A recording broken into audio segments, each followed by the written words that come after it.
Warm, friendly hellos. This is the first Filecoin Plus meeting taking place in 2025. Welcome. Today is February 18th, and this is the first call agenda that we have lined up.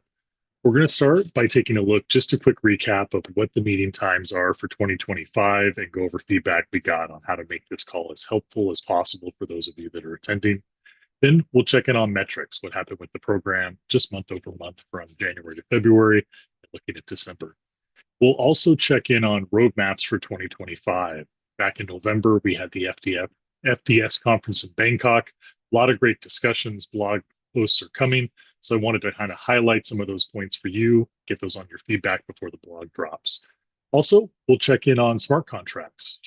You might have seen some updates in the public channel, as well as discussions in GitHub. We'll answer any questions you may have and highlight why we're excited about this and how this will benefit the process overall.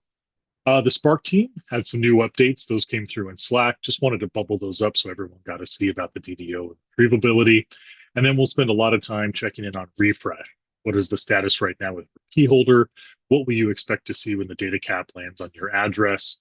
And then we'll also make time for any allocator applications. So if you're a new organization returning, or you've been in the program for a while and you might have changes, we'll highlight what's needed as well as answer any questions you have. And as always, we'll allocate lots of time at the end of the call for support. So I know in the issue, a few of you asked questions, making sure that we allocate time. And if we do need it, I'll always make myself available for any one-on-one support as we go through it. If you have any issues or questions, feel free to use the chat.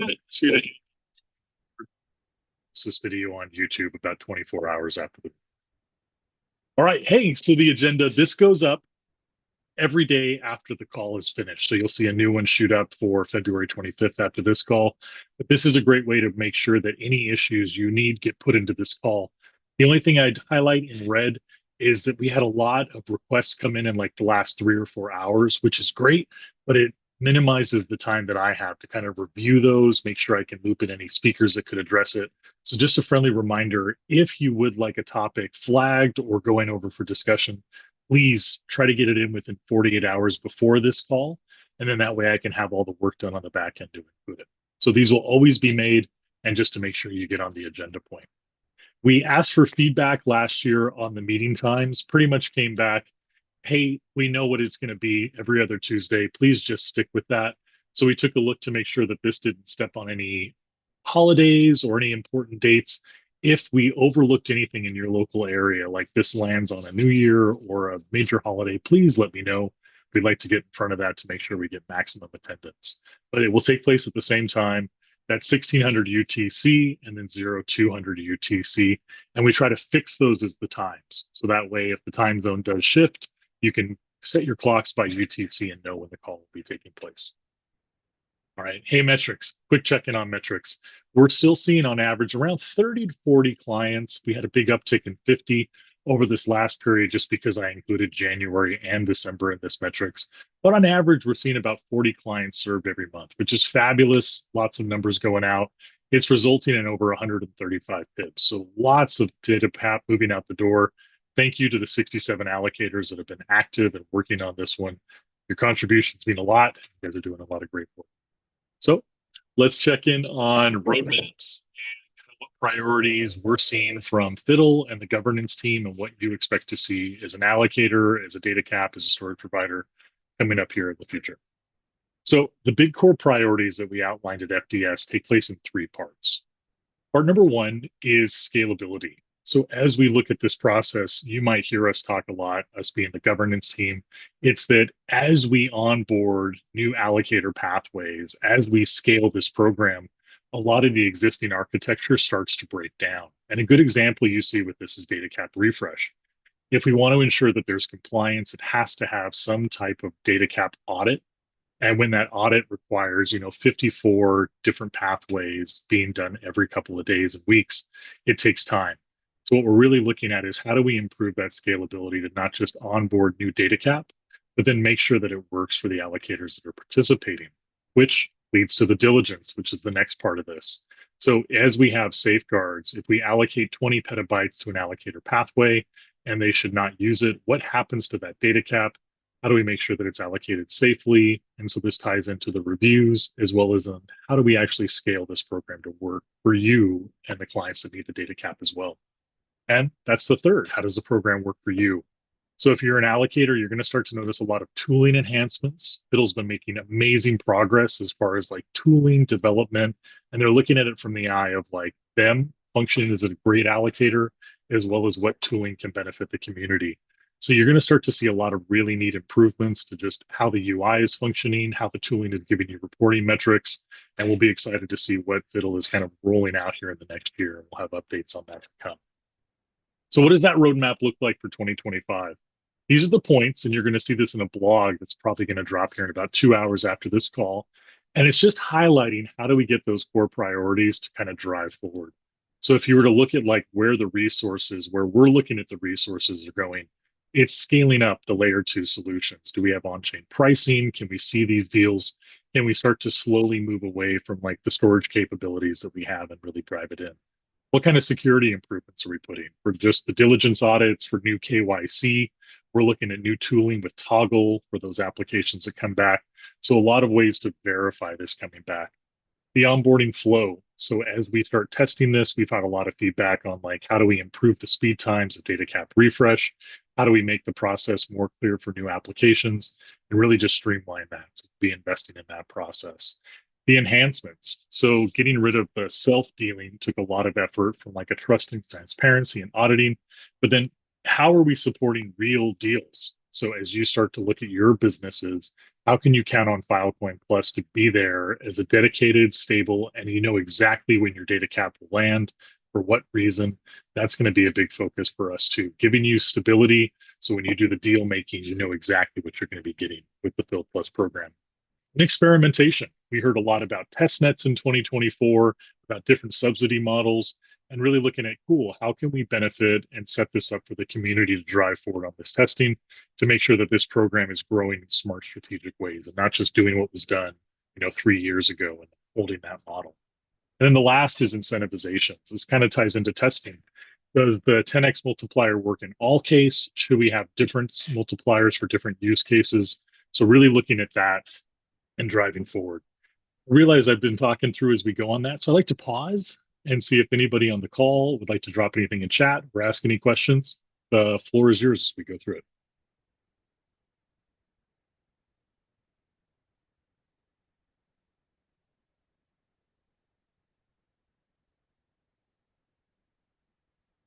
Well, pretty straightforward. When this blog drops, I'll post it in the public Slack. Again, I'll also make an issue in GitHub for discussions. Love to get any feedback. Is there something we're missing on this that you'd like to see? Is there something that you'd like to bubble up to the top of the list? So with that, you're going to start to see a lot of cool stuff. Here's one of the first. So smart contracts. We've been talking about this for quite a while. And so as an allocator, you're now going to see the choice when you come through to allocate directly from wallet or from the MetaAllocator Smart Contract. We'll talk about how this contract flows a little bit more on this call. But Fiddle put together a brilliant blog. I have it linked here in the slides. And it will pretty much take you through like, what is the smart contract, as well as how will you implement it as an allocator.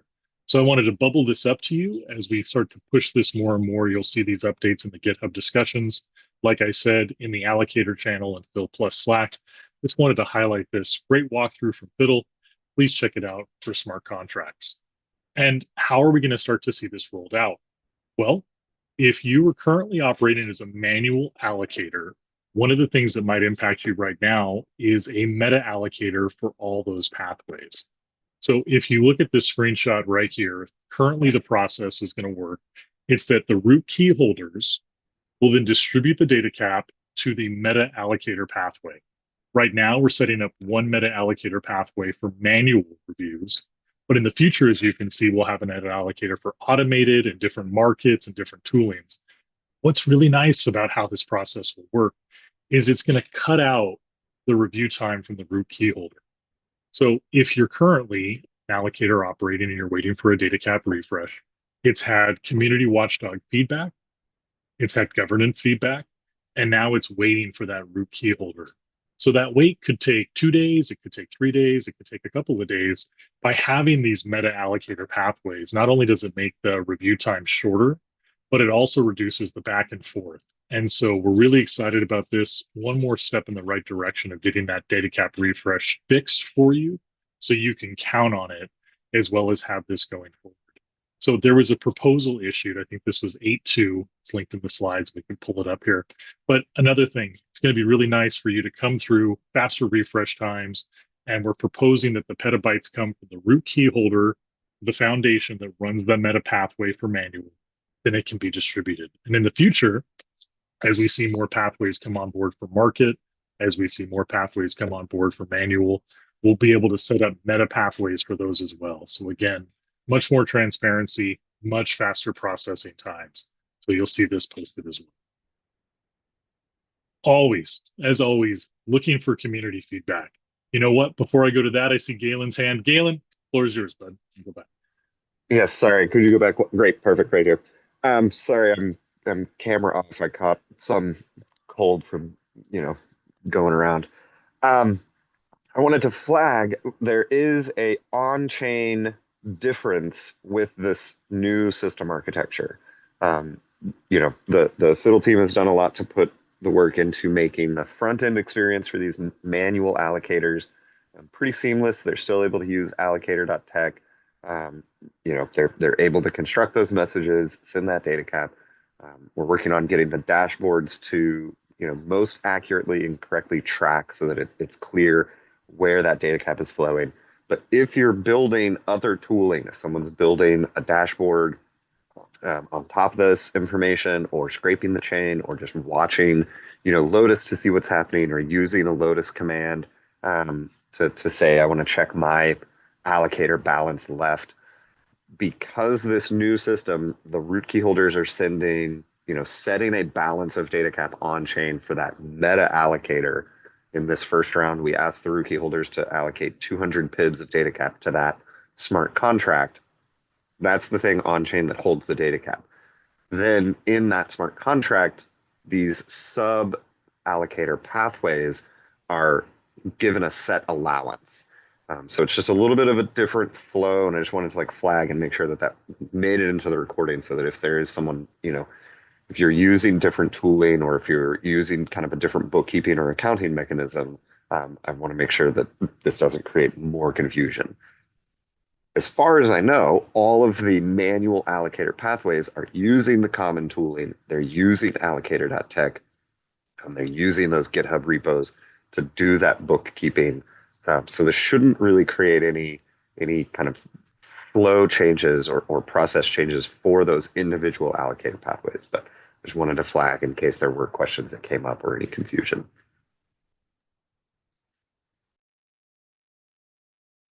Great flag, Galen. Thank you for that. I think we have maybe some time. We'll make sure that we dive into that. Eric, I see your hand. Please, floor is yours. Thank you, Kevin. So regarding to the manual pathway MetaAllocator, so what I mean is that is the smart contract running for the data cap distribution to the allocators, right? The smart contract, the manual pathway meta allocator is a smart contract. Yes. Oh, that's great. So what is the timing for refresh for the meta allocator? The goal is this will cut out the root key holder review. So the community can review, the governance team will review. When the governance team completes their review, they will be able to send a new message to set the allowance at that smart contract level without requiring a one-to-one root key holder review of each pathway. So when the governance team completes a review of a sub manual pathway, they can then go take that review and say, we've completed this review, we're requesting 5 more pibs. The governance team goes and sends that message right away to set the new allowance on the smart contract to 5 pibs. Oh, that's great. So that means these smart contracts can save in the time for the root key holder for review, right? Yeah. So the root key holders won't need to get a review request, review all of the diligence for each pathway, send one message per pathway. It cuts out that root key holder delay entirely for all of the manual pathways under the MetaAllocator. We are still trying to add headcount capacity, and as we mentioned in previous slides, add more safeguards, more tools, more kind of streamlining so that each review is also faster, because we know that the reviews themselves have also been a pain point for the community and the governance team amount of time. But this is going to cut out that root key holder delay. Cool. Fantastic. Thank you. Thanks for that, Eric. Please keep them coming, whatever we can answer for you. Love it. And perfect segue into this. I made a discussion. I think this came into play around December. And what we're looking for is the framework. So if you're ever curious about like, hey, how does this process work for the DataCap refresh? How does it work to become a new allocator? How does the program really structure it? You'll see that in the GitHub repository under the main README file, it has all of that output, but there was really no way for you to give feedback or ask for clarification. So this discussion is open as a pathway operating. If you had questions about the refresh as a new application, why is your application not moving forward? How does that work? That's all spilled out in this GitHub issue 256. Or if you'd like to have any more clarification, it's always open. That way, if you have input, we could capture it into the rolling governance for the program. So that's the friendly plug. Feedback is always welcome. Ways that we could make the communication better or the tooling improvements, please let us know. We'd love to bake that in. All right. Hey, quick update from the geniuses over at Spark, who are always working on some cool stuff. They had a post that came through in Slack. I just wanted to bubble this up so everyone could see it. And this is support for DDO deals. So essentially just reading the slide, storage providers who are looking to use the DDO deals and have Spark test retrievability to enable that sample DDO deals and allow that check word, you have to have two things that are set up. So essentially one is advertising the graph sync retrievals to your IPNI. And the second is advertising graph sync with the HTTP retrievals. So while Spark will go for that retrieval, the graph sync needs to be enabled for the advertisements to essentially pull that payload from the CID. So that recommendation that you see there on the bottom, if you are using this tooling, it's that you have a separate miner ID for your DDO operations. So I'll post this one again and bubble it up here in our allocator channel. But if you're an allocator using the Spark retrieval tooling and you have questions, this Spark team is very engaged on Slack, very open to questions. I am more just like a water boy messenger when it comes to this, but these guys, Patrick and the rest, they're fabulous. I'll post this if you have questions, or if always you have Spark issues, please come to the Allocator support channel in Slack. All right. Hey, DataCap Refresh. A lot of DataCap is going out over the last couple of weeks. I wanted to check in on the time first. Back in April, we had a proposal from the community that said, hey, when we submit for the DataCap refresh, it takes a long time, and sometimes we get blocked on certain things. So we have two updates that we've been moving forward. The first is what Galen just talked about with the smart contracts enabling the MetaAllocator. This is going to cut out that fifth step on the root key holder. So rather than having to wait for the root key holder to sign and authorize this, because that MetaAllocator is set up, that should save us about 3 or 4 days on average as we go through it. And the second thing that we saw that was slowing down applications is one organization would give us some information, another organization would give us completely different. There was no standard, which meant it was really difficult to compare and contrast the diligence, the KYC, the retrievability. So big props to everyone that's been using the template that was created. This has a complete standard process as it goes through. We can ensure that everybody is measured by the same metrics, and then we can go back on that. So thank you for using the template. That should make it a lot faster. Thank you for the new feedback on the MetaAllocator pathways. So with the template, what I wanted to highlight is you'll see a new discussion. It's linked here, and I'll make sure that it goes into chat as well. Essentially saying when you are using the template, we've gotten feedback from community and Watchdog that sometimes the template might not be used accurately.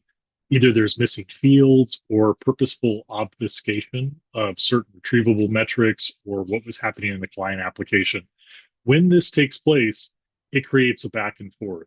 where the watchdog or community has to then come back to the allocator organization to ask clarifying questions and then come back. So if missing information is in that template, it can add a couple of days to the delay on that. So Fiddle had actually written up, hey, here's some recommendations governance team added. So there's just some more tips and tricks in that template to make sure that you're providing everything up front so that we're not delaying you that 3 or 4 days. So these organizations right here, you have been signed off for additional DataCap. You can see the amount listed in each one of the applications by a comment that Galen will list. And then Galen made an issue, I think it's linked here in the slides as well, of everybody who's awaiting that distribution. So right now, these are waiting for the root key holder signature and will go out. And we'll talk a little bit more about what you'll see when this lands as far as new DataCap. But if you're on this call and you're wondering where your DataCap refresh will be, here is the answer. Once the root key holder signs it, you'll be receiving it. This is, again, why we have this push for the MetaAllocator pathway, is to cut this wait time out completely. And once you get that review from the governance team, that DataCap can come back. So what you'll see if you're an allocator and you're applying for new DataCap refresh, a lot of text on the screen. So I'll post this and this would all be left in your comments. It's essentially that once the DataCap is received, it will then top you off to that full amount. So just to kind of layman's term explained it, if you were an allocator pathway and you had 1 petabyte of DataCap remaining and you got a top up of 20 petabytes, it won't take you to 21 petabytes. It will bring you back up to your 20 number. So when you submit these refresh, you'll see your DataCap refresh balance come back to the top refill request. So you might see your previous balance refresh to 0, and then you'll come back up to whatever was refreshed on it. I'll pause and see if there's any questions on anybody on the line who's an allocator pathway and had any questions about their refresh or the process of using the templates or any kind of diligence. Happy to answer anything that might be on your mind.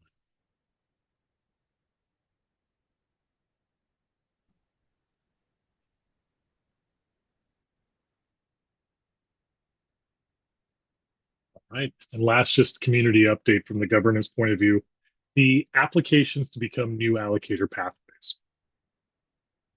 So essentially, we've recapped this on the last call, and GitHub, I just want to make sure that this is widely known. It's that a pathway that's applying to become an organization application for an allocator, they should be all ready to go. So if you say I'm going to be like an MVP that uses WeChat and GitHub to auto verify my KYC, you should have a README file that kind of outlines how this tooling will work. If you have to create your pathway and still rely on a manual pathway to come forward, that's not really an automated system. So we're asking that any of these applications that are submitting to these organizations have their tooling already created. You should have an MVP, you should have a roadmap that we can test, that we can use, and make sure that this will actually verify before we onboard and give you the DataCap. So any applications that submitted for an MVP that was not an RFA, we want those organizations to kind of take a look. I've tagged you in your issue. Just as a friendly reminder, what I'll do is I'll close those and you could reopen, but you should have your MVP set up for how that pathway will operate. And the RFAs, some of them that I've seen, and we'll kind of highlight this as I go through the list, the organizations will say, hey, we're going to build this market-based structure. But when we look at the application, all of the diligence, all of the review is still manual. So I'll leave a comment like, hey, organization, love it. It looks like this is still a manual pathway. Do you have an MVP, or what is your system going forward on that? So again, if you list that you're an automated or a market or something other than manual, you should have in your application what's built out. It shouldn't just say that, but then describe a manual pathway. There's a few pathways that have been operating for a while, may distribute some DataCap, may not distribute others, that said, hey, we're going to build an automated pathway, but we're not there yet. So while we work on it, we're going to be doing manual distributions. For 2024, that worked well as we started onboarding these new and started getting this process. But going forward, you're going to see a lot of comments from Galen or new applications that say, hey, XYZ organization, you said you would be an automated pathway. But for the last 8 months, all of your DataCap has been manually reviewed. You will need to submit a new application with how your manual review process standards, and it will deprioritize how that goes up. So just a friendly notice to a lot of our pathways that are working on tooling. We'd like to see some of those toolings come online and not just perpetual stay in that manual state going forward. So we'll be flagging that. I'll make a new discussion of who this impacts, but we'll be looking at, is there a new lightweight reapplication that you could have that kind of clarifies how that pathway is taking place? We'll kind of explore that here as Q1 goes forward.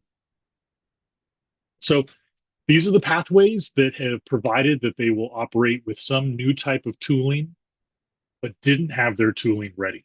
So I left a comment on these 18 organizations just saying, love it. Whenever you're ready with your tooling, go ahead and reopen this application. We'll test it out. And if it's working as you described, then we'll onboard you and get you DataCap set up. So again, if your pathway was closed, please feel free to reopen it whenever you have your MVP ready to operate. These listed 16 applications are all applied as a new manual pathway. So we've kind of said, right now we have 67 allocators that are operating. I think of those 67, 66 are doing that manual pathway work. So there's not a high need to bring on additional manual pathways that are doing the exact same thing. We have 66 of them.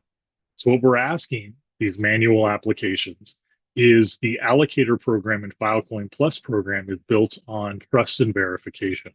So please start to show that we could trust you. Shepherd deals with existing pathways and bring your retrievability matrix above the 70%. Identify all of the storage providers, identify the tranche. So essentially work with additional allocators that are already operating and demonstrate your ability to do this. What we don't want to do is just add 150 allocator pathways that all require diligence audits, that all require onboarding, but then again, have issues with the DataCap retrievability.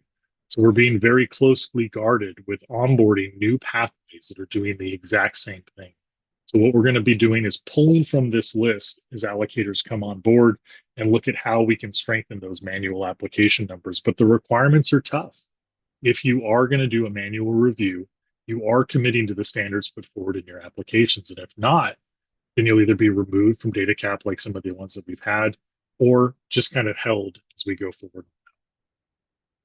So what I'll do is I'll check chat. I can see that there's a few questions that have come through, and we'll go back. All right, first question, Sandre, I think that screen sharing is working. If not, let me know. I think this is back up, good to go. That'll be all set. And then Rosan, the market-based Starry allocator, can you get a review? You sure can. What I'll do is, Rosan, we'll hold that question till the end of the call. Then I can pull up your application and give you any feedback specific to yours. We'll get you all set up.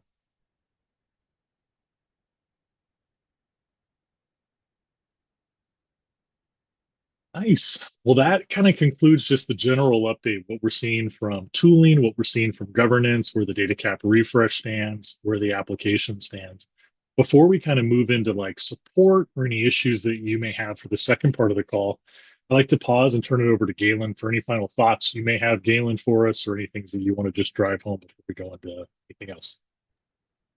No, I think we covered a lot of ground, roadmaps and priorities, and how that's all relating into the tooling that we're trying to ship, some those recent updates, where to find them, and how we're trying to bring on more high-performant allocators that are serving specific needs while also increasing the speed and feedback loop for the existing allocators so that they can find their niche and onboard real clients with real data, doing real distributed deal making. So that's the direction we're going. We just got to keep pushing. Thank you.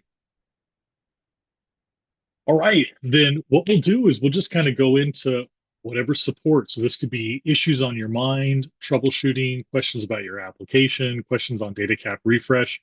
And before we dive in, just wanted to give one more friendly plug. It's that I'll make an issue in GitHub after every call. So you can see this one for today's call that we're having.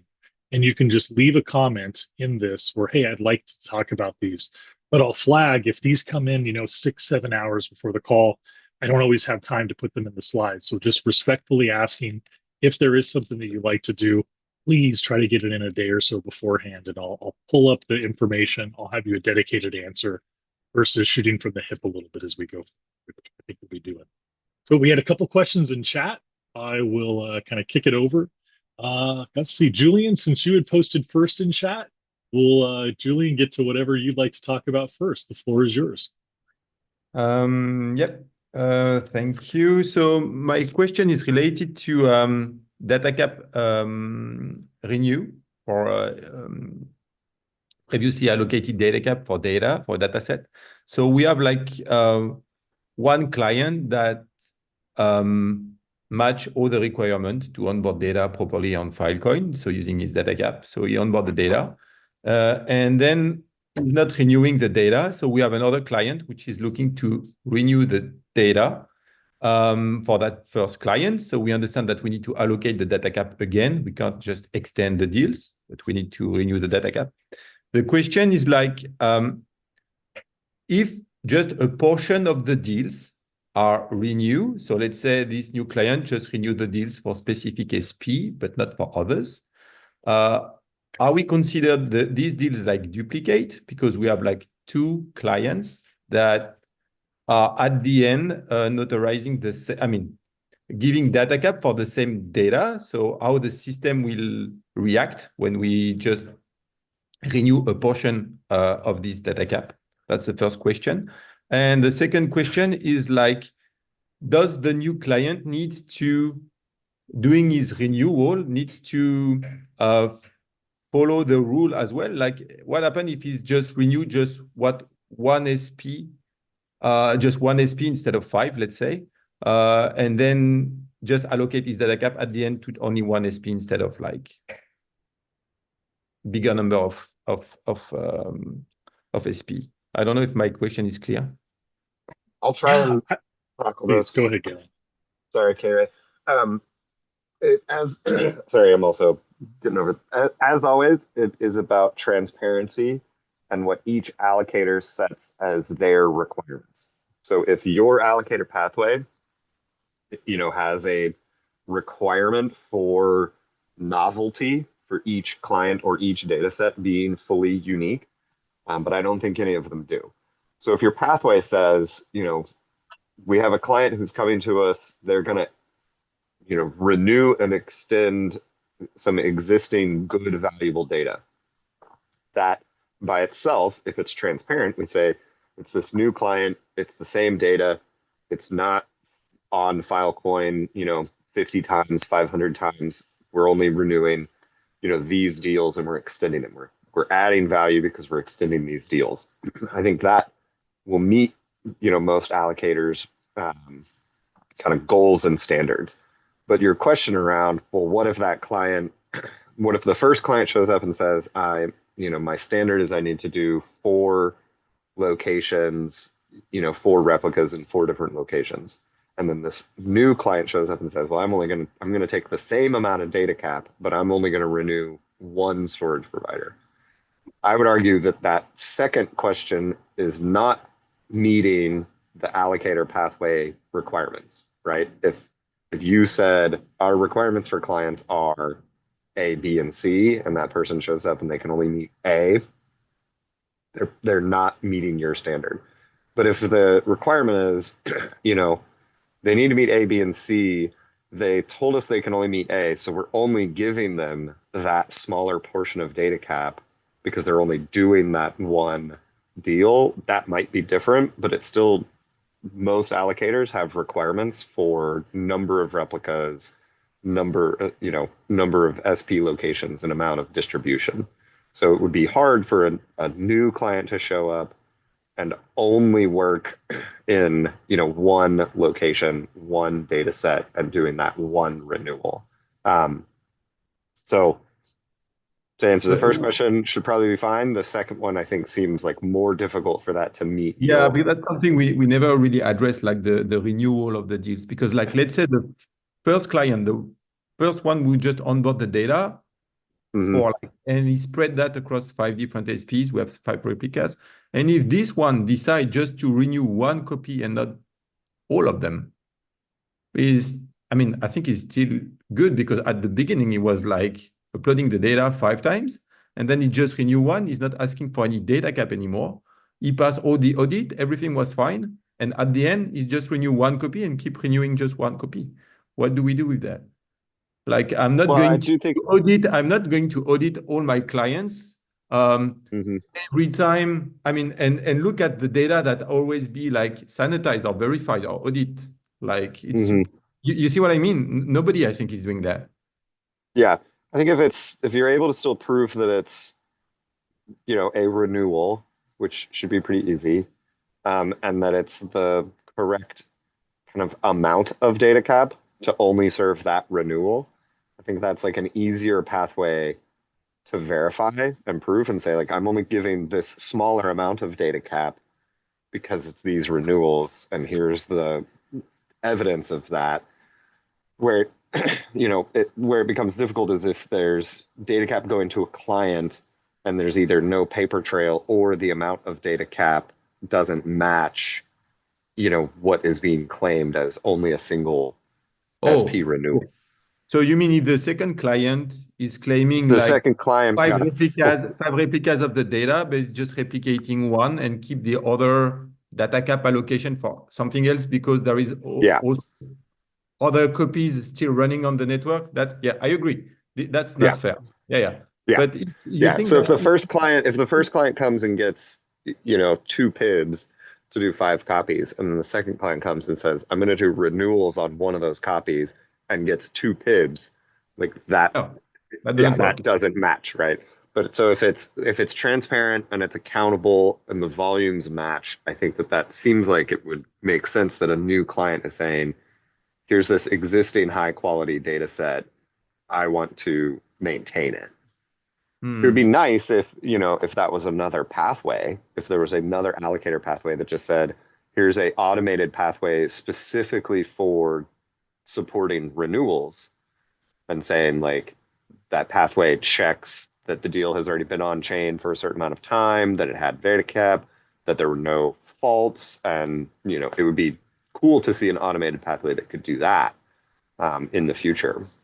And actually, the difficult thing in this case is like, let's say there is a good data set on the network. The first client just disappeared, is not in the Filecoin ecosystem anymore. Someone just want to renew that, but like he needs to do some action on his side, but it also need to reach to all the different SPs and tell them, hey guys, I renew the data gap for these sectors. I mean, for this deal, you should extend your sector. It's even really difficult to do that, just to find Yeah, who are the right SP and how to contact them and be sure that they're going to extend the sectors. totally. So it's pretty tough, I think. Yeah, yeah, yeah. That's why I think it would be nice, if there was if we were designing for that, where, if your pathway said, here's the information that we're going to collect, and if it gets, if both parties agree to this renewal, it will automatically get more data cap. That could be like an interesting type of smart contract to say, we have a second pathway running in parallel, and whenever client number one gets data cap, and it successfully lands on chain, towards the end of that, if either a new client or that SP, agree to extend it. But the client could be the SP. The SP that is interested in keeping this data at the end. It's It maybe could what be that would be a it's different problem to solve. yeah, But but it could I be don't know if it's a problem. experimenting. If the data has been like notarized at the beginning, I don't see why someone could not just like ask for the keeping the data as long as this is public data. Mm-hmm. I don't know. Yeah, I think it's worth exploring. Okay, thanks. Yeah. Great question, Julian. I appreciate you flagging that.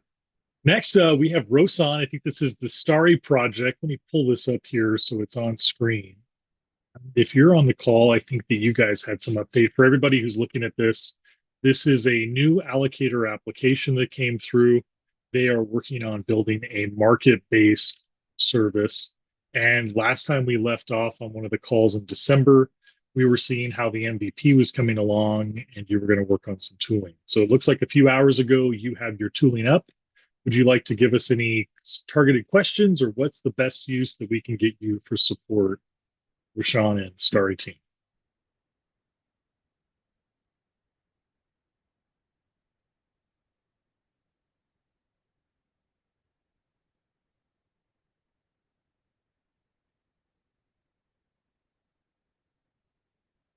Well, feel free to unmute. Just to give you an update, looking at these updates that came from the last 7 hours, what I'll do is I'll come through the website, I'll run some testing and look at like how the process works. How does the sign-in work? I'll make you a fake transaction so you can kind of see it, test it.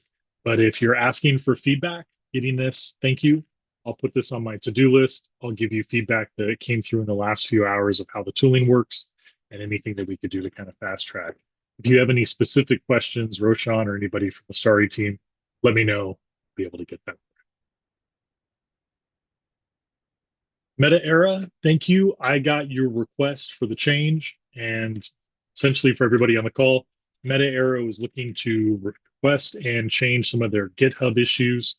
So what we're doing is we just ask for a verification whenever there is a change to something for like the signer ID, the changes to the multi-sig, that we just have to verify it. Because this was a new account, we got the token that was emailed when you signed up. So thank you for verifying that in Slack. I've gone through and I've updated this JSON. Once you come through and you bless off that this is the name you wanted the other ones removed and this one added, I'll merge this repo and get you all set. So just give me the thumbs up in this issue and I'll merge this for you and you'll be all set.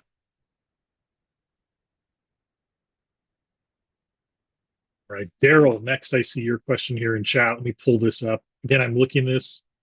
Daryl, I see you're on the call from LendyMy. Did you want to kind of give us a quick summary of what you'd like to have looked at or what we could do to help you?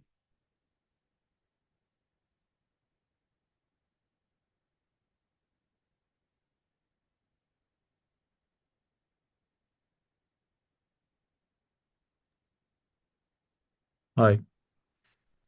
Uh, uh, sorry.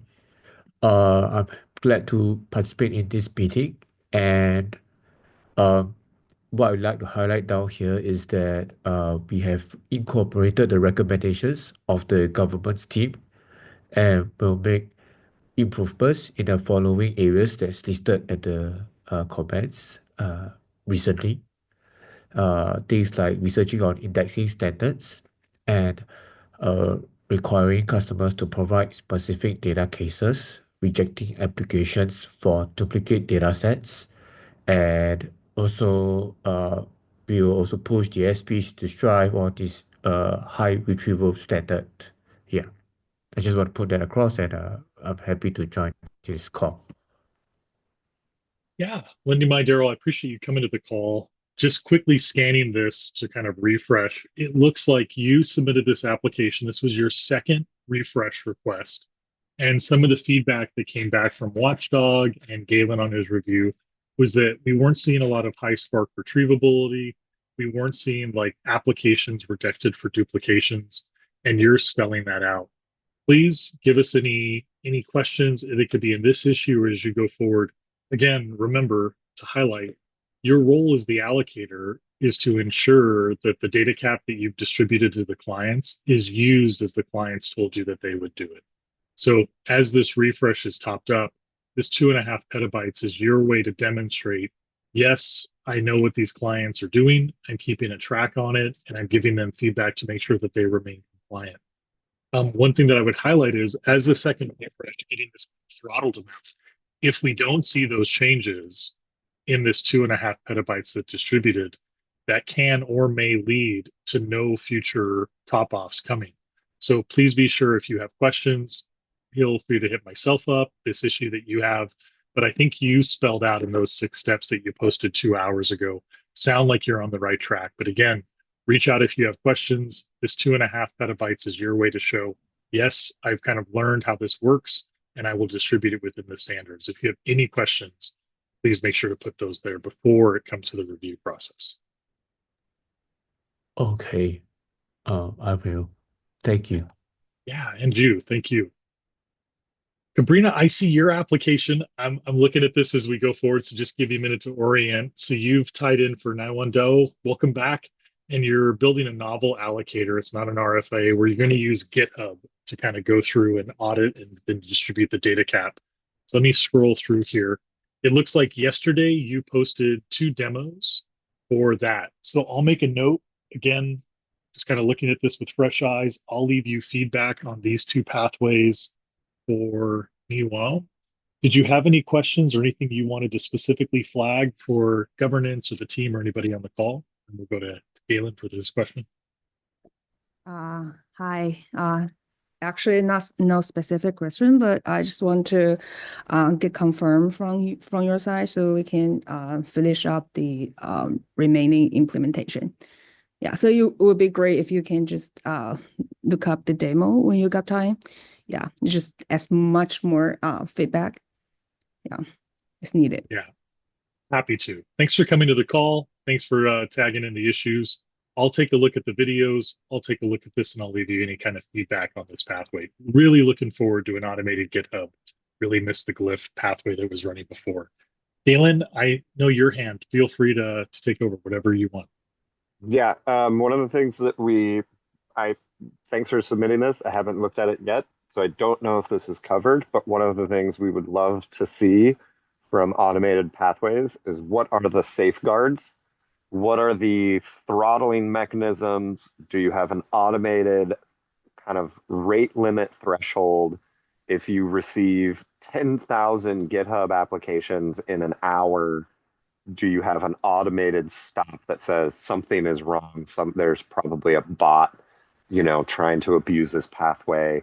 So in thinking about these automated pathways, building something that uses a GitHub OAuth, we're excited to see it. We want to see it, but just flagging a early piece of feedback that you may have already covered is what are the different kinds of ways that you can bake in to the code some kind of guardrail that says, we have this amount of daily limit, or we have this amount of, number of new requests at a time, or speed that requests are coming in, or things like that, to try and avoid a situation where someone could write some kind of script that would suck all the data cap out of your automated pathway. So think about those things. It'd be great if you have those safeguards. And again, if those safeguards are things that need to be shared more privately so that it doesn't show what the different exposure risks are, then we can work on that too with the governance team, the fiddle team, to look at different mechanisms to secure these automated pathways. Yeah, that's a great question. Yeah. But since my design, like they have to pay to submit the application. So I guess like for someone that doing abusing the system, like they will have to pay like ahead. So that will eliminate the chances for this kind of abusing.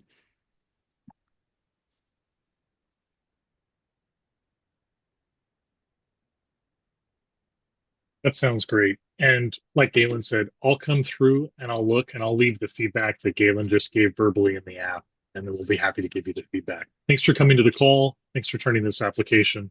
Really looking forward to this pathway coming on board. Thank you. Thank you. Next I see in chat, Ehum. Hey, thanks for coming to the call. Glad to have you. Let me pull up on screen just for sharing. Essentially, Ehum, great pathway set up back about maybe 3 or 4 months ago. They had a website. This was flagged in Phil Plus. It was like, hey, there's no diligence. You could just come to Ehum's pathway and then receive data cap without having to do an application. So Ehum, we flagged these to you.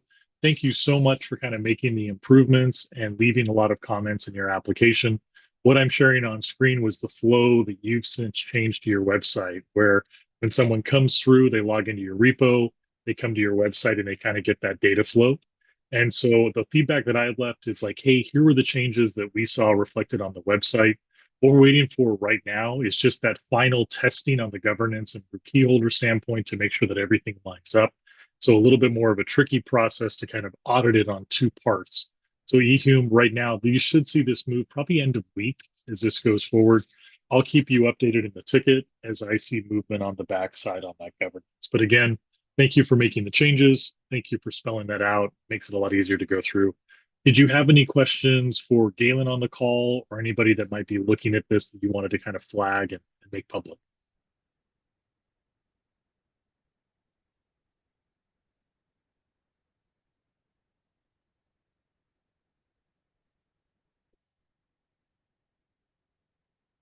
All right. Well, eHume, if you have any requests, let me know or any kind of clarifications. Right now, we're just waiting for that governance to take place on the back end. You should get that. All right. Nina, I see your hand. Happy to answer anything or dive into anything you'd like to look at. Nina, the floor is yours. Hello, can you hear me clearly? Yeah, we got you. Okay. I'm Nina from Love Storage, and we have had some communications earlier in GitHub, and we also took some great advice from Will. And right now we have complete the design and the development of our allocator logic, and it's ready for testing. I just wondering how long does the testing phase took? Yeah, that's a great question. Nina, would you mind dropping that link here in chat and I'll pull it up and we could take a look and I can give you some more tactical input versus just hypothetical. So if you want to drop that in chat, I was trying to multitask and find it, but you probably have it up. Can you link your application here, please? Okay, I'm gonna drop it on the screen.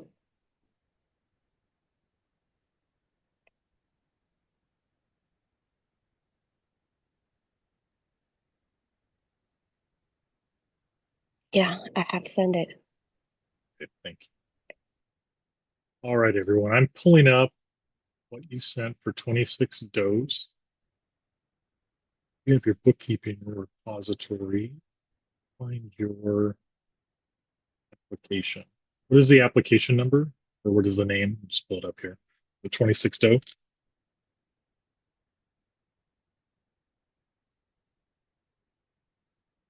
Thank you. Yes, the 26 dots.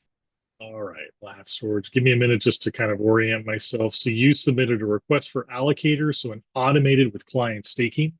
So a client would come, they would stake a portion of fill. You would use that to review, see where we left off on this and do the help.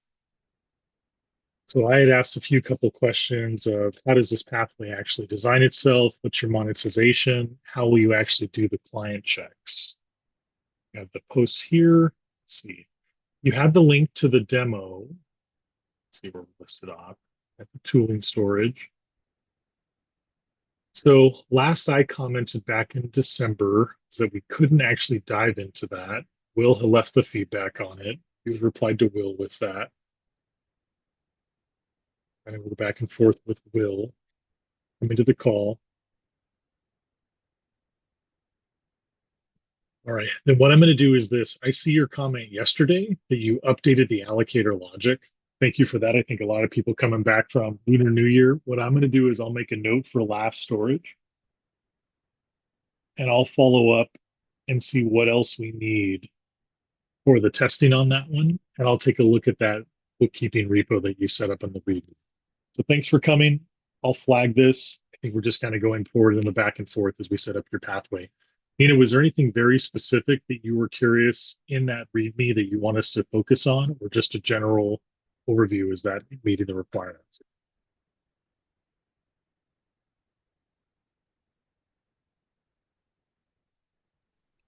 No, I don't have any specific question, and I will contact you on Slack. Is that okay? You know what? Even better than Slack is just keeping it in this issue that we're sharing right now. That way Will can see it. That way the community sees it. Sometimes in Slack, the threads can kind of get forked and we might drop information. So just the questions in this GitHub would probably be the fastest to make sure that we're getting. And then just to reverb, what I'll do is I'll look at that code repository. I'll get some technical subject matter experts and we can give you some really good feedback. So thanks for sharing that yesterday. Okay, and it's been a long time we've been waiting, and if it's possible for a faster feedback. It is true. I think some of the times that you'll see this long wait time is when you put in this application and say you have the client staking. What we're Yeah. saying with the MVP is like that client staking application should be built. If you're looking for like, hey, every step of it, that will lead to slowdowns, like some of the back and forth that we have with like, hey, how does the market work? How does the monetization? So as we build these in, it should get faster. But yeah, this should be ready to go. If what you're saying is set, then we could take a look and test this. Thank you so much and take care. Hey, you too. Thanks. And I'll leave the feedback in here and pull it in. Next in chat, I see T-App. Let me pull up yours. This is issue 7.1. It's kind of orient. So study block, low. I don't know if you're still on the call. And then you have the address similar to allocator pathways. So your question is looking for feedback on the manual pathways. So again, as I mentioned on the call, we currently have around 60 plus pathways that are doing manual. So we're doing two things with these new applications that come by to be manual. It's one, saying, yes, we've received this. There's not a high need right now that benefits the program to bring this on board. So we're going to hold these. And two, what you can do when we are ready is set yourself apart by bringing clients through an existing pathway to demonstrate that you could shepherd this deal, that you can drive Spark retrievability above 70%, that you could document the tranche schedules for those storage providers, that you can keep track of the diligence. So as this comes forward, we don't have a date on when we're going to be onboarding these new manual pathways. But as you're pulling this forward and as you're bringing these, this is perfect. One thing that I kind of spelled out when we talked back in October is really listing that. Like, hey, what is my Spark retrievability? What does it look like? And I think you've done a good job of that, of spelling that out. You're just in that camp of waiting for a program to have a need for more manual pathways. Right now, the focus on bringing on new pathways is RFAs, market-based, some kind of automated pathways, not a lot of value in having 1,000 manual reviews. So any clients, feel free to bring them through, just like you did with this last one that you did last week. But again, it doesn't have to be one. What you're doing is trying to differentiate yourself is like, we are great. We know how to do this process. We're active and engaged. And that's what you're doing by being on this call. So thank you. I wish that I had faster news for you. We're just not in a place where more of these manual allocators are needed. But as we kind of grow this program and more fall off, it will be. So thank you for staying engaged. Thank you for taking these clients to an existing pathway. Is there anything specific that I could answer for you on this or any questions you have? Friendly hellos. Welcome to the second Allocator Filecoin Plus program taking place on February 18th. This will mirror the morning's call, but hopefully doing it in a way that we can make it fresh and bring any information to you. But if you're watching on YouTube, this will be the same as the morning call. This session should last around 20 minutes. We have the call broken into updates, and then the other 40 minutes in the hour is dedicated entirely for support, for questions, for issues, for discussion, literally anything that's on your mind. The agenda for this call is we're going to start off with just kind of briefing you on what the meeting times are for 2025, make sure that all of our calendars are in sync, then take a look at the metrics. What is the Filecoin Plus program been doing over the last 2 months, and just check in on that in a public way. Then we'll highlight what the roadmap looks like for 2025. What is the foundation working on as far as new tooling, for new rollouts, for some new programs, and then take a look at what's new. So we'll cover smart contracts, we'll cover MetaAllocators. We have some updates from the smart team on DDO retrievals, and then we'll check in. First check-in will be on refresh. So if you're an existing allocator and you're curious what the status of your refresh is, or what you should see as far as improvements in that process. And the second check-in will be for applications. If you're an organization wishing to join as an allocator, we'll check in on where those applications stand, what you'll see next. And again, lots of time at the end of the call if you want to dive into your specific application as well. So with that, let's jump in. We make an agenda before this call. Please feel free to add anything you want. You can leave a comment. You can link to your DataCap Refresh, to your application. You can just write, hey, I hope we talk about this on the call. I'll make it after this call ends, so it will stand for 2 weeks, and we'll add whatever you want to the agenda. Just a quick request. Sometimes the requests for agenda come in about 2 hours before the call. I'll always do my best, but if you can leave any kind of inputs, 48 hours, 2 days in advance, that'll give me time to pull in a speaker, or make sure that I do my research to give you a very firm answer and not just shooting from the cuff. So if there's anything you want to see, just kindly ask that you put that on the agenda 2 days beforehand. All right. Hey, quick housekeeping on schedule. Today is February 18th here in California. The next call is scheduled to take place on March 4th.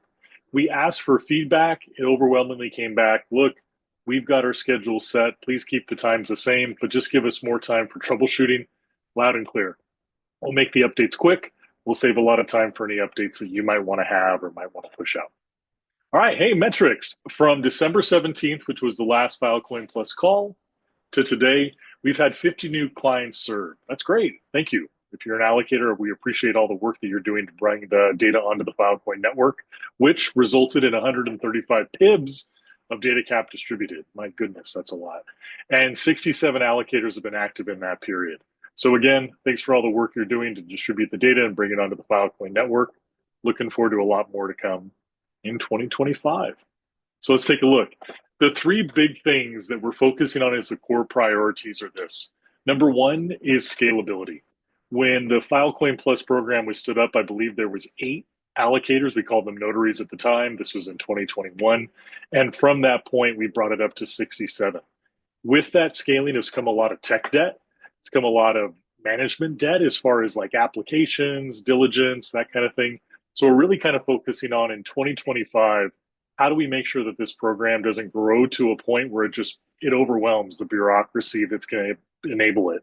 So really taking a look at what tooling we have, what systems, that it helps you, and then it grows in a smart way. Point number 2 is diligence. Right now, we had a focus on trust and transparency to make sure that the allocators were distributing DataCap within the confines of their application. We're really going to focus on that with diligence in 2025. The goals are to make that diligence review as quick and seamless as possible. So if you're an allocator operating, you should know exactly what's expected of you. You should know how the tools work, and it should be a real quick process. You run out of DataCap, bam, you've got the DataCap coming back. So we're trying to make that as seamless and quick and easy for everyone involved that we can possibly make it. And the third, which ties into the user experience. If you are a storage provider, if you are a client, if you are an allocator, all of the systems that we give to you should be relatively user-friendly. So you're not having to dig through repos to find what you need. You're not having to get tech support just to kind of stand up a pathway. We're trying to make it as simplified as possible so that you can onboard quality data onto the Filecoin network. To do those priorities, we have these 6 steps. So just at a very high level, the main thing that we're looking at is scaling up the layer 2 solutions by putting on security. So this means, do we have on-chain pricing? Do we have this set up for you? So as you're making these deals, you can include that. Making the onboarding flow really simple. You might have seen some new tooling coming out on the allocator landing pages. Really excited to make this as streamlined for you as we can go. And then system experimentation. I saw some of these posts in Slack. This came through about 6 months ago, and the questions were, hey, why can't we have a test net? Or is there any way to kind of experiment with the subsidy model? Yeah, that's great. Love it. So we're going to look at how can we enable that for you so that there is this ecosystem that feels empowered to build, and we just move out of the way and let you guys make sure that this program is successful and that we're trying new things to make sure it's best for all parties involved. And the last is layered incentivization. Kind of ties in. Does the 10x multiplier make sense for all data or some data? Can we play around with that incentive to make sure that we multiply and incentivize not just you, but clients as well? So look for more on this roadmap coming. We'll be developing this as we go on into Q1. Just wanted to share an early draft on where the foundation and other teams are kind of focusing their priorities as we go forward.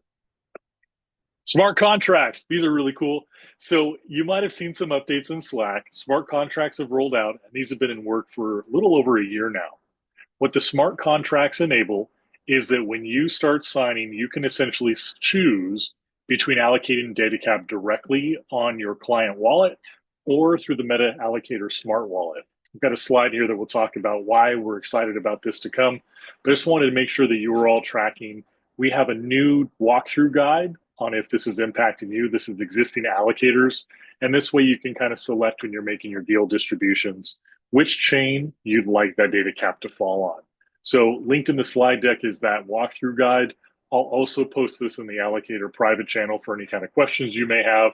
But again, just kind of pointing it out, you'll see this selection when you make your allocation, and there's a walkthrough guide to help. What do smart contracts enable? MetaAllocators. Here's what's great. Whenever you're requesting DataCap refresh, you have to apply for the DataCap refresh. You have to wait for the watchdog or a community member to leave you feedback to make sure that you're diligent. Then you have to wait for Galen on the foundation side to review all of that and leave a comment. Then you have to wait for the root key holder to review everybody and then sign off on that DataCap distribution. So you have essentially 3 to 4 points of waiting for somebody to kind of look at this and make sure that all the boxes are checked.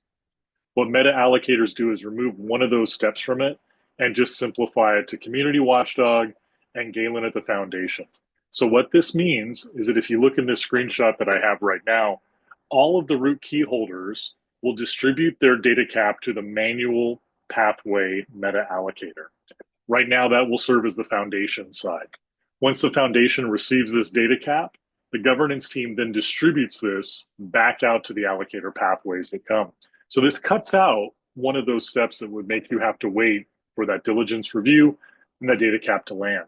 So this will mean a much faster refresh process, ideally cutting out 3 to 5 days that we've seen on average for this to come back. So you'll see this listed. There was an issue made, I think it's 282, it's linked here in the slides. They kind of talk all about how this pathway is set up. You can leave any input or thoughts if you have any feedback on this. But again, this will only impact the manual allocators in a drive to make sure that that diligence happens as quickly as possible and ideally cut 4 or 5 days off waiting for that refresh. If you have any feedback on the roadmap, on the core priorities, on the smart contracts, on MetaAllocators, anything with Filecoin Plus, I'd love to hear it. There is an issue that's made, it's linked right here, 256. I've left this open for a few weeks in December. I don't plan on closing it. And it just kind of talks about how does the framework of the Filecoin Plus program work. And if you have any thoughts, feedback, or suggestions, feel free to add it to that. This is also in the README file of the GitHub repo. But again, just looking for any thoughts you may have, or just know it's there if you have any questions. So before we go on to DataCap Refresh, I'll pause and see if anybody on the call or in chat has anything they want to bring up with this or dive into. The floor is yours.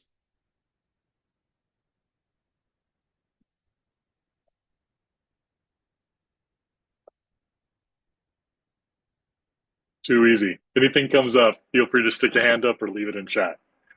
Mike, I see your question. I want to know when DataCap will refresh specifically. Yes. Give me 3 slides. I'll tell you all about that.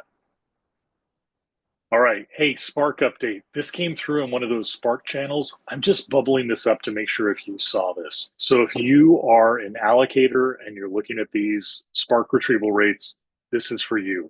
Essentially, when the DDO deals have a Spark test retrievability, you can then enable Spark to sample that DDO deal and allow network tests on that to run.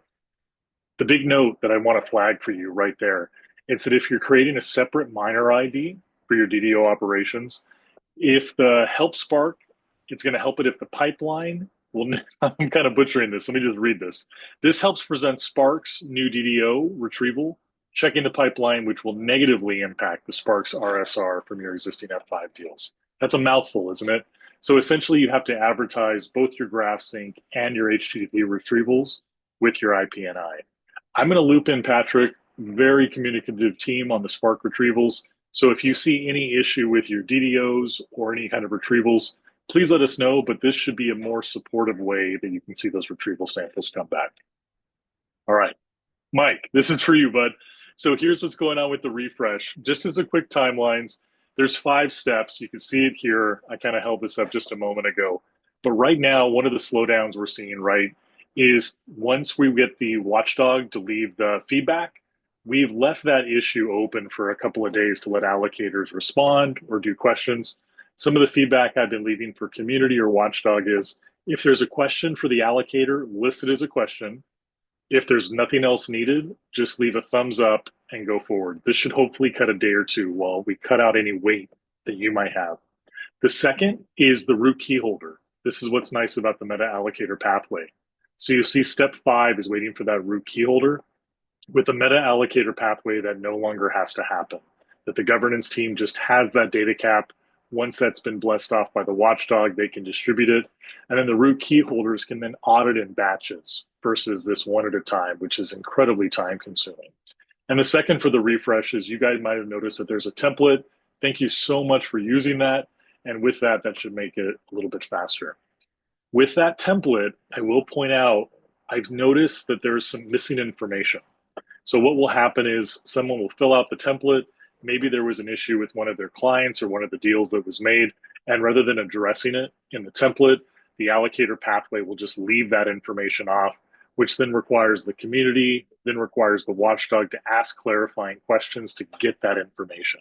So if you're looking to get that DataCap refresh as quickly as possible, I made an issue. I think I published it this morning in the GitHub repo. It's linked right here. It's called DataCap Refresh, ensuring faster processing time. It's pretty much just saying if you put the information in the template, it's going to really rapidly fill that out. If you're missing data in the template, well, then someone's going to have to come back and try to clarify where that is. So if that's ever happened to you, please check out that tips and hopefully make it a little bit better for you. All right. If your name's on this list, everything's good to go. You'll see your application to join the Filecoin Plus program. You'll see your organization's pathway name, and you'll see the data cap that was distributed to you. Galen made a post in the governance repository last week, just letting you know that all these issues are blessed off. And now we're just in that holding period while the root key holder takes a look at this and authorizes it. So once the root key holder signs off on these, data cap will flow out. Mike, I forget which organization yours is. If you leave it in the chat, I can pull it up, or it should be self-explanatory on this. And again, all we're waiting for now is just the root key holder. But again, once MetaAllocators go live, that will just cut that time out. So I'll pause and see if there's any kind of questions on the DataCap refresh or what the standings are, and I'll check chat to see if there's anything I'm missing.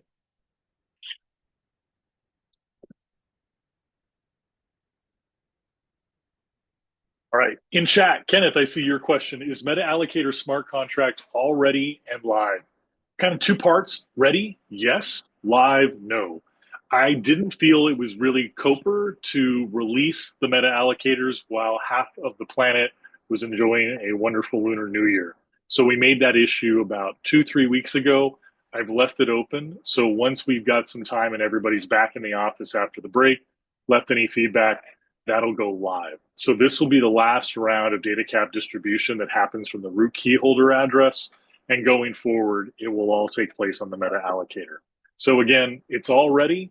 Once everyone's kind of left their feedback that they're comfortable increasing the speed, they don't have any questions, or we address those questions, then it will merge over and all DataCap distributions will come through that. Good questions, but. All right, if you are on this list of getting a DataCap refresh, you might have noticed a comment that was left for me in each one of the applications, just letting you know that the DataCap stats and the Pulse dashboard might look a little wonky. What we're doing is testing that MetaAllocator pathway with this. So you might see your data duplicated as far as your distributions. Don't worry, once that MetaAllocator kind of turns on in the next week or so, when we start to migrate all the data off the old chain, you'll see that data cap balance out.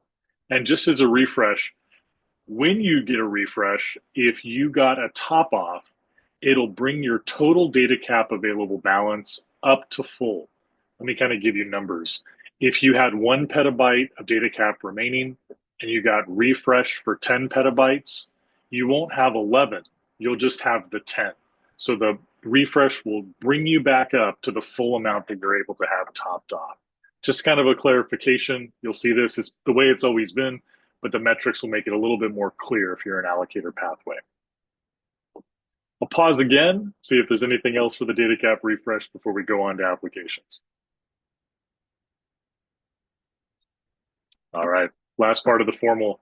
The applications become an allocator pathway. I wanted to kind of stress 2 points. The first one is that if you are building a pathway that's other than manual and you're applying, you're going to see a comment from me that says, love it, thank you for coming, can't wait to work with you. We'll onboard you when your pathway is ready. So this means if you're building the market, if you're building the tooling, you can turn in the application, but I'll leave an issue comment like, hey, love to see this when you have an MVP or testable tooling ready. So if you notice that your application's been closed out, that's the only reason why. Feel free to reopen it once your tooling's set up.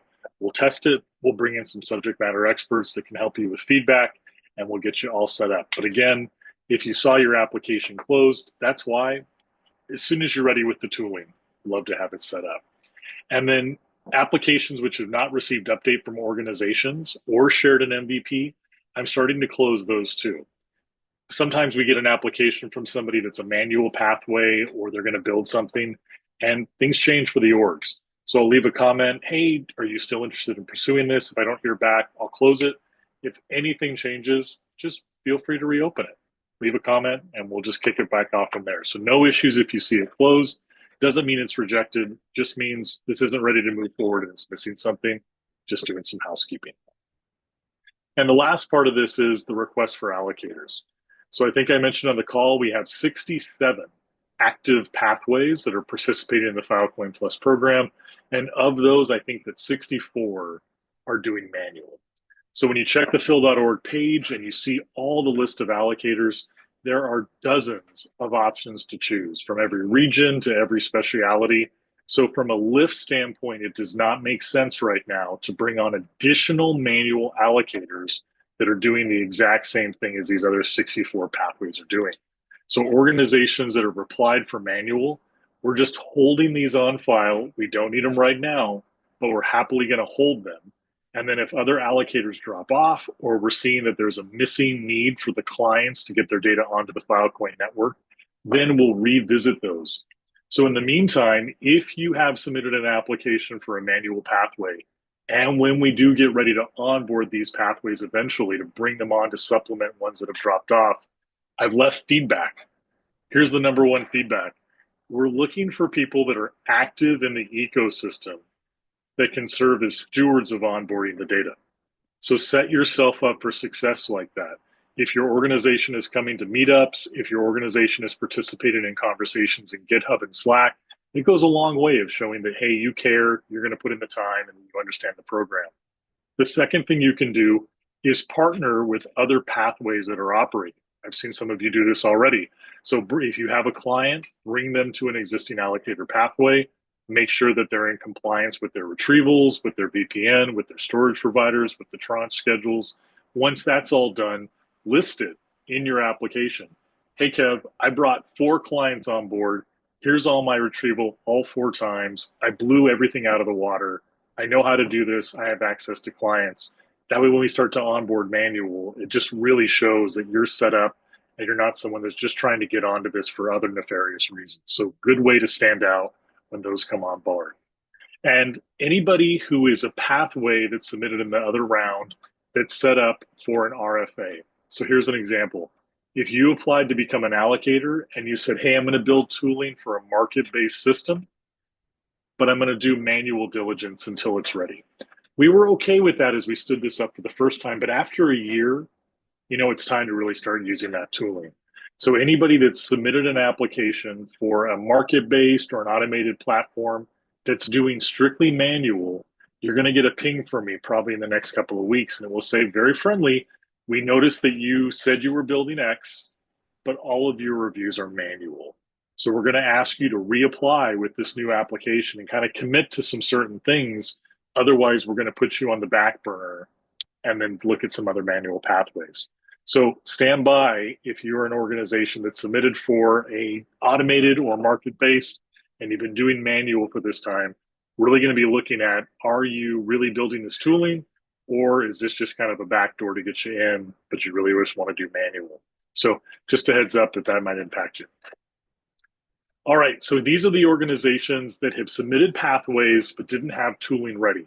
So I've gone through and closed all of these. Again, feel free to open it up again whenever you're ready with the tooling.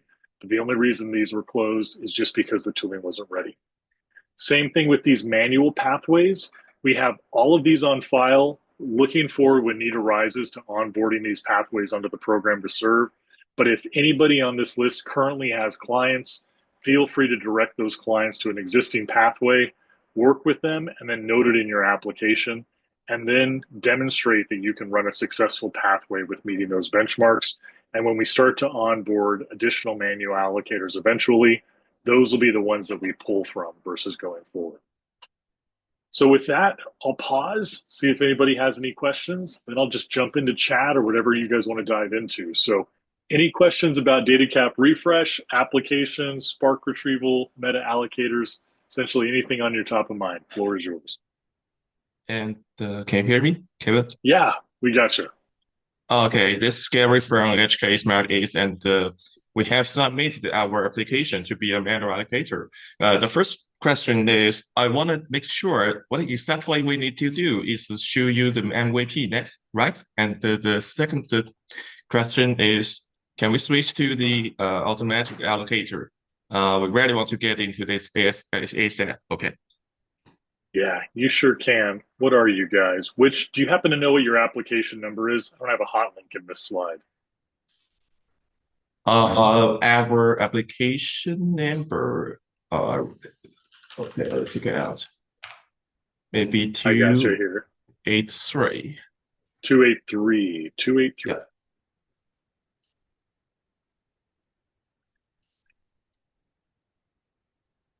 You sure it's 283? When I pull you up for HK, I'm seeing you HK Smarties. Yeah. Do you have two applications by chance? Fact check me. I should be screen sharing. I show you as 278, 281. Just making sure I'm grabbing the right one here. Okay, you're right. You're right. Okay. Yeah, okay, let's take a look. Sorry. So so I've got you flagged as a manual pathway. Yes, if you are just chomping and ready and you want to develop tooling or a site, it's no problem. Here's what I would recommend. It's making us, you know what? Let's take a quick look before I give you that recommendation. Let's see what comments we've got on this. Yeah, here's what I would do if I was in your shoes. I would leave a comment in this application that you've already filed and say, hey, we understand that manual pathways aren't a priority to be onboarded since there's already 64 operating. We are going to submit a new application and then just resubmit, copy this, and then repaste it with your changes. So right now you're set up to be a similar allocator pathway. You're going to run as manual. Take a look though. Are you thinking about making a market-based, an auction, an automated? What are you thinking about building?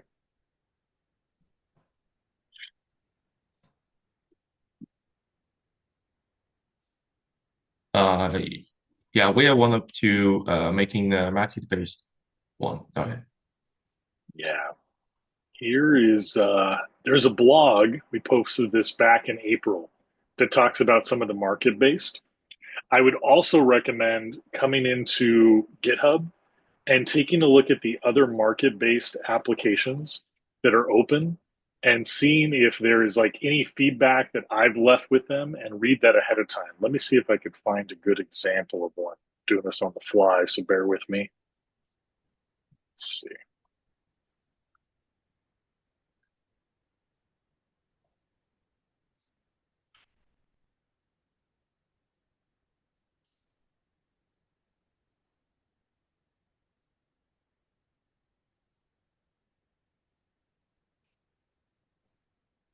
What I'm looking for is an application that's been submitted that is already a market. That should help you. So right now, this is an automated pathway allocator application. I'm looking for a pathway that's market here. Manual pathway. Manual.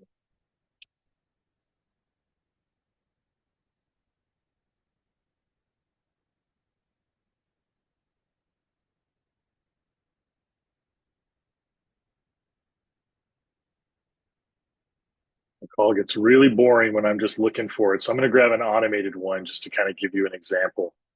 In the automated application, same thing will hold for this, is one of the things we'll be looking at is essentially how much of the tooling is built out.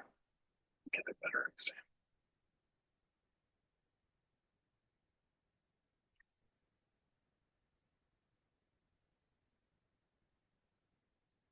There we go. Sorry, Blue, were on the call earlier. Good company.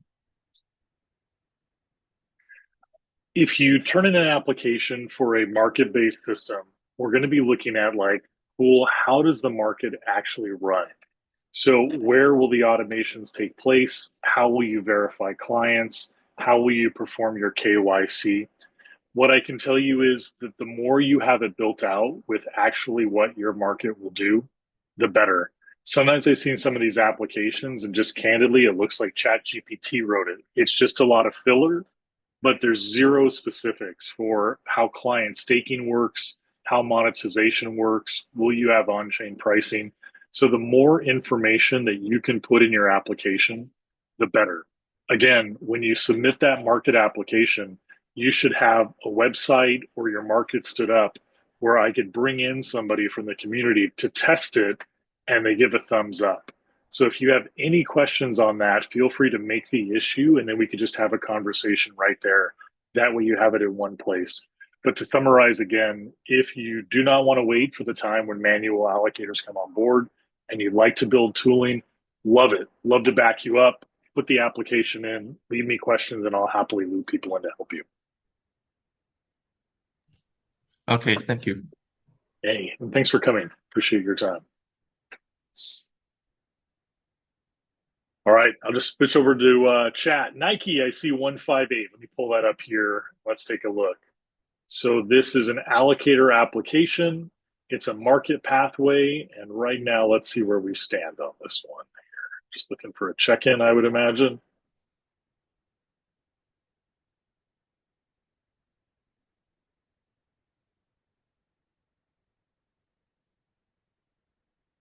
All right, last comments I left back in September was that even though it says it's a market-based scenario, everything in it looks like it's a manual pathway. You came on board, so you're going to bring in some development plans. Oh, that's right, you're going to be launching this in January. Let's take a look. So we launched this in January. Where do we stand last? So 2 days ago. That's right, I couldn't test this. Did you update this link, Nike? Last I left you a comment was that the test link that you had shared above wasn't working. And it looks like now you've got it working. Yes, that's it. Okay, let me do this. Let me just write this on my to-do list. I'll come by after the call on 158 and I'll test this and leave you feedback. I hope dearly that there's some kind of translation on this. Otherwise, I'll pull in somebody to help. But yeah, Nike, let me take a look at this now that you've updated it, and then we'll see. But just to make sure on this call, thanks.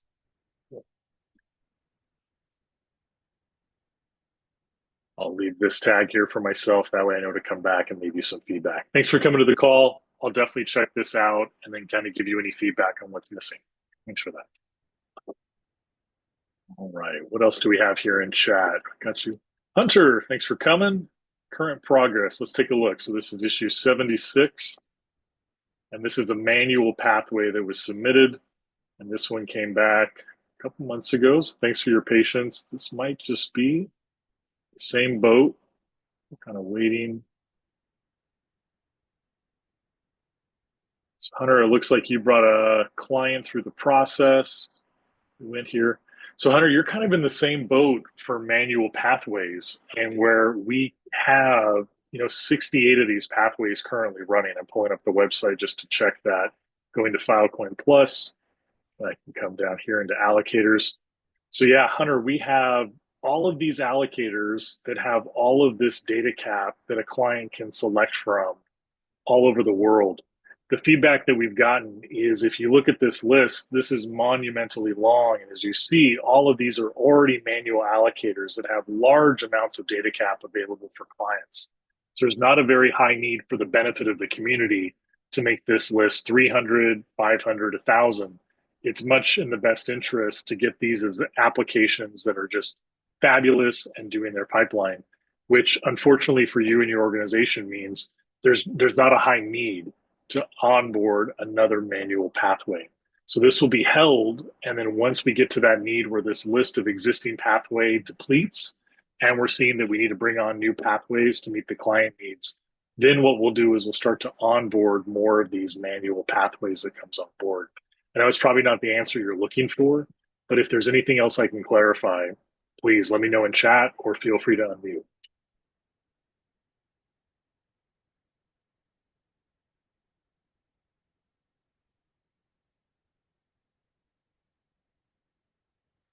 Hunter, while you get that, I'm just going to go over to Jimmy's question. Feel free to leave anything in chat or come back. Jimmy, can the existing market pathway be changed to a manual one? Yeah, it sure can. So if you put in a market-based application and you're realizing I don't have resources to invest in this, I just want to do it, you sure can.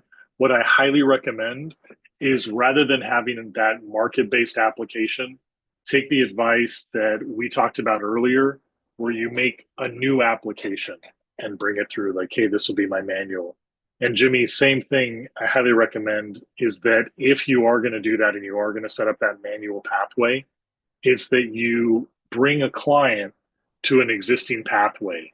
So if you say in your application, I'm going to have high Spark retrievability rates, when you bring that client through an additional allocator, you should communicate with that client, look, I want to have 100% Spark retrieval.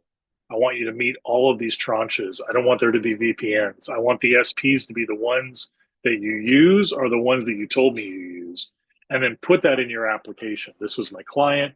This was their retrieval. Here are the metrics. And again, when we start to onboard these manual allocators eventually, yours are going to stick out as like, I know what I'm doing.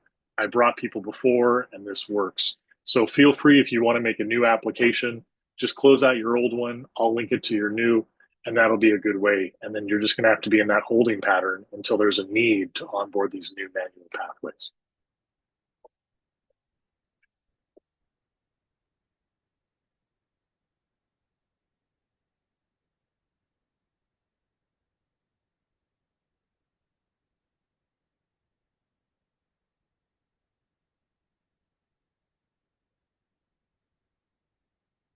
The chat starting to die down, so I'll just make one more verbal request. Is there anything on anyone's mind or blocks or anything you want to look at? If I don't know the answer, I could pull in people 10 times smarter than me to help get that for us. So if there's anything blocking, please let me know right now.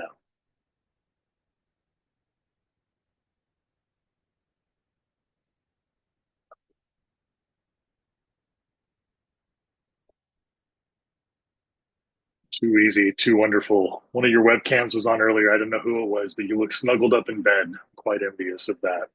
All right. Well, if anything pops up on your mind, you need anything at all, please let me know. One alibi, Nike, I see MetaAllocators. Is that a question about it, or what can we answer for MetaAllocators before we say good day? It's developed. It's good to go. So essentially, that's been in development for goodness, the better part of a year now, and that is open. If you want to see it, it is proposal 282. It's linked in the slide deck, and this came through 3 weeks ago. And this kind of talks about the benefit of having the MetaAllocator. And so again, what the MetaAllocator is doing is it's pulling all the DataCap from the root key holder and then holding that in that pathway, which can then distribute that DataCap out without having to constantly go back to the root key holders, which takes the back and forth. So that should be rolling out. And then when will the signatures arrive? If you have an open DataCap refresh and you're on this list, you should see that signature any day. And this is kind of the tricky part with the root key holders is I don't know who they are or when they sign it. It's kind of a division of separation. So I can only prep all this for Galen, who then sends it back to who these root key holders are. And then we just have to wait. So sometimes it could be signed that day. Sometimes it could take them a few days if they're in transit or at a conference, which is why we're here now, which is, again, why I'm juiced off the MetaAllocators and remove that step. But if you're on this list for awaiting root key holder signature, ideally it happens as soon as possible. We're just waiting for them to sign in, review, and then bless that off. It's in the final stages.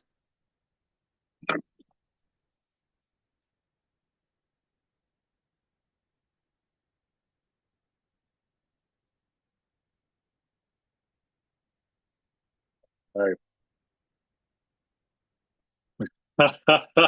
Well, I think getting the kiss blown will be the last thing for me tonight. If there's anything that comes to mind, feel free to ping me in the issues. tag me in Slack and I'll be happy to loop in. If I don't know the answer, I'll find someone who does. And it's just good to see you guys on the call. Thanks for coming. And the next call will be taking place February 25th. All right. Thanks again, everyone. Cheers. Thanks. Bye-bye.